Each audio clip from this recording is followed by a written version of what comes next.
प्रदेश रे मुख्यमंत्री योगी आदित्यनाथ का प्रत्यक्ष तत्वावधान विश्व प्रसिद्ध कुंभ मेला व्यापक आयोजन चालू रहितिबा बेले अव्यवहित पूर्व यशस्वी प्रधानमंत्री नरेंद्र मोदी प्रयागराज रे पहुंची साधु संत और जनसाधारण को संबोधित करने सह विभिन्न प्रकल्पर उद्घाटन और लोकार्पण करिसेंति।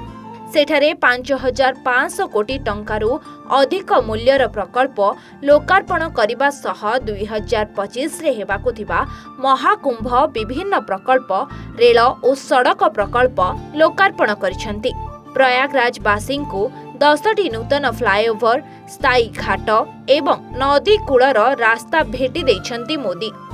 एहा सहित प्रधानमंत्री कुंभ सहायक चार्टर्ड मध्य शुभारंभ करिसेंति। तेबे मोदी गस्त पई सजेई होईछि वाराणसी प्रयागराज। अपराह्न 12:15 रे संगम साइट रे प्रार्थना करिबा सह दर्शन करिसेंति मोदी। परे काली प्राय 12:40 रे अक्षय बट वृक्ष मूलरे पूजार्चना करी अपराह्न प्राय 1:30 रे महाकुंभ प्रदर्शनी स्थान परिदर्शन करिसेंति। अपराह्न 3टारे प्रयागराज रे अनेक विकासमूलक प्रकल्पर उद्घाटन कार्य रे जोगदेवा सह साधु संतक सम्मेलन रे संबोधित करथिले।